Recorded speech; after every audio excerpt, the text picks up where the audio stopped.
प्यारे मित्रों, आराध्य जीवन सत्संग में आपका हृदय से स्वागत है। प्यारे भक्त प्रेमियों, भारत भूमि आस्था की भूमि है। यहाँ हर मनुष्य की भावना का सम्मान होता है। हमारे महापुरुषों ने हर संभव कोशिश किया है कि धर्म का प्रचार जितना भी हो बढ़ चढ़ के होना चाहिए, क्योंकि धर्म का ज्ञान ही एकमात्र जीवन का कल्याण करा सकती है और कोई दूसरा उपाय भी नहीं है। मित्रों, विषय अनेक थे किंतु साधना एक थी। धीरे धीरे समय परिवर्तन हुआ और आज धर्म को उल्टा कर दिया गया है। धर्म को धारण किया जाता था और धन को दिखाया जाता था, अर्थात उपयोग किया जाता था। किंतु आज का समय पूरा बदल गया है। धन को धारण किया जाता है और धर्म को प्रदर्शन किया जाता है। मित्रों, आज का विषय पवित्र गंगा जल पर है। लोग आस्था में इतने अंधे हो गए हैं कि धर्म कर्म की बातों को जीना नहीं चाहते, दिखाना चाहते हैं। पाप कर्म क्या है और ये कैसे होता है, लोग इस बात को तो जानते हैं, किंतु इससे मुक्त कैसे हुआ जाता है ये शायद ही कोई विरला व्यक्ति जानता है। एक कहावत है कि मन चंगा तो कटौती में गंगा। लोगों ने इस कहावत की धारणा चाहे जैसी बनाई हो, किंतु सच्चाई ये है कि मन की पवित्रता ही मोक्ष है। यदि कोई व्यक्ति जीवन भर मांस मदिरा चोरी व्यभिचार करे और बार बार गंगा जी में जाकर स्नान करे और कथा भागवत सुना करे, तो क्या उसे उसके कर्मों से मुक्ति मिल जाएगी? कितने ही लोग हैं, आज 50-60 साल हो गए हैं, किंतु बुराइयां दूर ही नहीं होती और कहते हैं हम तो हर 6 महीने में गंगा जी स्नान करते हैं, हमारा पाप 6 महीने में कट जाता है, और क्या चाहिए हमें। मित्रों, बहुत ही गजब का दृष्टांत याद आया। अभी पिछले महीने ही हमारा प्रयागराज जाना हुआ। सदगुरुदेव के स्थान में सत्संग समारोह था। हम वहाँ 4 मित्र गए थे। बड़े प्रसन्न मन से हम वहाँ सत्संग समारोह में सत्संग अमृत पान कर रहे थे। 3 दिन का समारोह था। सुबह और शाम दोपहर में हम कुछ सामग्री लेने बाजार गए तो हमारे प्यारे मित्र विनोद शर्मा जी ने कहा, चलो थोड़ा त्रिवेणी संगम घूम के आते हैं, अभी तो सत्संग में समय है। मैंने कहा, क्या उद्देश्य है? वो मेरे चेहरे की ओर देखे और हंसने लगे और बोले, देखना है कितने लोग पाप धोने आए हैं। हम तीनों उनकी बात को सुनकर हंस पड़े। समय तो था ही, भ्रमण कर लिया जाए, ऐसा सोचकर हम त्रिवेणी पहुंचे और वहां सुंदर दृश्य का आनंद लेने लगे। तभी वहां एक पंडित जी आए और आते ही बोले, गंगा जी में स्नान के लिए आपको नाव से उस त्रिवेणी संगम में जाना होगा। विनोद भैया बोले, बाबा हमें स्नान नहीं करना। पंडित जी तुरंत गर्म हो गए और फिर बोले, तो क्यों आए हो यहाँ? जितना पाप किया है सब धुल जाएगा, चिंता मत करो, गंगा मैया की कृपा बहुत निराली है। विनोद भैया बोले, बाबा हम पापी नहीं है, हमने पाप नहीं किया है। फिर क्या था? पंडित जोर से बोला, अरे दुनिया में कोई ऐसा नहीं जिसने पाप नहीं किया हो, सब पापी हैं। फिर क्या था? विनोद भैया के साथ ही हमारे दूसरे मित्र मुकेश मिश्रा जी बोल पड़े, अरे बाबा तुम लोगों को या तो पता नहीं है, और पता है तो केवल पता ही है, अमल नहीं किया है। नहीं तो प्रत्यक्ष देख लो, अभी आपके मुंह में गुटखा रखा है। जब गंगा मैया ने तुम्हारे गुटखे को मुक्त नहीं किया तो फिर और किसका उदाहरण दोगे भाई? तुम लोगों की वजह से ही गंगा मैया अपवित्र हो गई है और लोगों में पाप करने की हिम्मत हो रही है। इतनी बात सुन के पंडा सुन्न हो गया और पूछने लगा, हम कैसे पाप करवा रहे हैं भाई?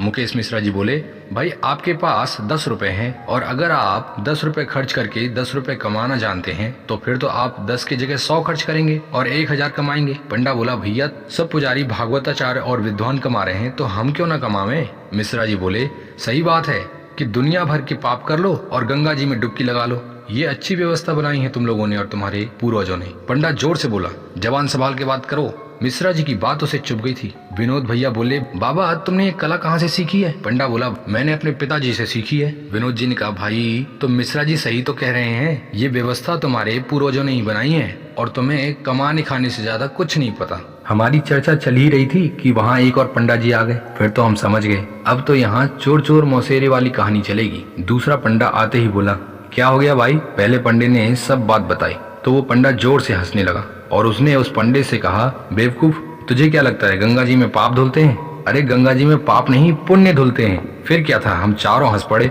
मैंने कहा, बाबा आप ये क्या कह रहे हो? तो दूसरा पंडा बोला, भैया ये बात सही है, आप लोगों की बात मैं बहुत देर से सुन रहा था, मुझे अच्छा लगा तो मैं यहाँ आ गया। अभी भैया कह रहे थे ना, पाप धुल गए समझ के लोग फिर पाप करते हैं, ये बात उनकी सही है, लेकिन मैंने कहा ना, लोग पाप धोने नहीं अपने पुण्य को धोने आते हैं, ये भी बात सही है। लोग यहाँ आके खुद बोलते हैं, भैया पिछली बार जब गंगा जी में स्नान करने आया था तो उससे पहले मेरी कमाई कम होती थी, अब तो मैं निर्भय होकर दलाली कर रहा हूँ, खूब मजे आ रहे हैं। पहले थोड़ा डर था कि पाप कैसे कटेंगे, लेकिन अब तो कोई टेंशन नहीं है। गंगा मैया की जय हो। वो बेवकूफ पहले भगवान से डर के ईमानदारी से काम करता था, अब तो गंगा जी में डुबकी लगा के और पापी हो गया है, अब तो हर महीने आता है। तो अब आप बताओ, वो पापी पहले पापी था या अब पापी ज्यादा है? उसके जितने भी पुण्य कर्म थे वो तो अब धुल ही गए। विनोद शर्मा जी बोले, तो आप उसे सच्चाई क्यों नहीं बताते हो? वो पंडा बड़ा विनम्र स्वभाव का था। बोला, भैया हमें डर है कि गंगा मैया गुस्सा न हो जाए कि मेरे भक्त को रोक रहा है। इतना सुन के तो विनोद जी बोल पड़े, गंगा एक नदी है भाई। भारत में हर प्राकृतिक विषय वस्तु को देवी और देवताओं की उपमा दी गई है। संसार में दो तत्व हैं, एक चेतन्य और दूसरा जड़। आप और हम एक दूसरे को जानते हैं, किंतु जड़ किसी को नहीं जानता। इसमें चेतना का कोई लक्षण नहीं है। ये न खुद को जानते हैं और न दूसरों को। गंगा एक स्वच्छ निर्मल जल वाली विशाल नदी है। इसमें चेतना का कोई स्थान नहीं है। इसमें स्नान करना चाहिए, किंतु ये सोचकर नहीं कि ये पाप हरनी है, स्नान करने से पुण्य होगा, ऐसा कुछ नहीं सोचना चाहिए। बस केवल शरीर की शुद्धता के लिए। और एक बात ध्यान रखना, ये जो अस्थि विसर्जन का अंधा विश्वास है ना, इसे ध्यान से समझने की बात है। देखो भाई, अभी चैतन्य आत्मा शरीर में है। जब शरीर से चेतना अलग होती है तो फिर सदा के लिए शरीर और चेतना अलग हो ही जाती है। जन्म और जन्मांतर तक इस शरीर और चेतन का कोई संबंध नहीं रहता। तब क्या सोचकर अस्थि के राख को गंगा नदी में विसर्जित करते हैं? भाई, चेतना का संबंध भौतिक शरीर से है ही नहीं है तो क्या सोचते हो उस कलश में भरी राख में आत्मा है? सबसे बड़ी भूल, सबसे बड़ी मूर्खता यही है। इस मूर्खता को समझने की जरूरत है, न कि आंख मूंद कर विश्वास करने की।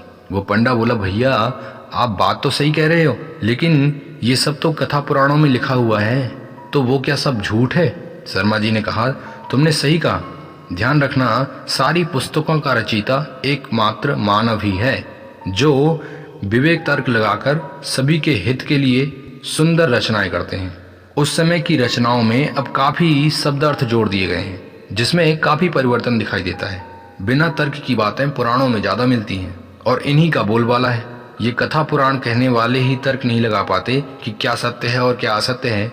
उन्हें कोई मतलब नहीं है, तो भाई सुनने वालों को क्या मतलब है? लेकिन हाँ, आप जैसे विनम्र व्यक्ति हमेशा इन बातों को सोचते हो और प्रश्न करते हो, किंतु ये कथावाचक इन बातों को हवा हवाई में उड़ा देते हैं और कहते हैं सब भगवान की लीला है। भाई, भगवान की लीला है ये बात ठीक है। भगवान ये चाहते हैं कि मैं सुख से रहूं और सब दुखी रहें। ऐसा भगवान न्यायी नहीं, अन्यायी है। और हाँ, इस बात को ध्यान रख लेना कि तुमसे बड़ा भगवान कोई नहीं है।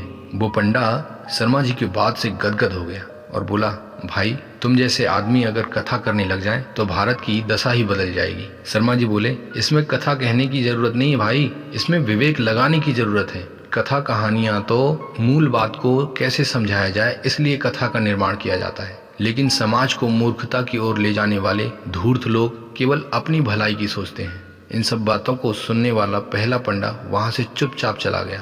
हम पांचों को इतनी जोर से हंसी आई कि हम समझ गए, जो समझने वाला होता है वो तो समझ जाता है, लेकिन जिसके समझ में नहीं आती वो सत्य बात को सुनना ही नहीं चाहता। प्यारे भक्त प्रेमियों, ये दशा आज हमारे पूरे भारत की है। समाज को नई दिशा देने वाला व्यक्ति ही खुद अंधा है तो वो समाज को क्या दिशा दिखाएगा? मित्रों, याद रखना, इसी प्रकार संसार की धार्मिक आध्यात्मिक की बातों को लोग भावुकता में सुनते जरूर हैं, किंतु विवेक बुद्धि पर अंधविश्वास का पर्दा डाल लेते हैं और जीवन में सुख की चाहत में हमेशा दुख की ठोकर लगती रहती है। क्या ये हमारे जीवन में नहीं हो रहा है? निश्चित ही हो रहा है।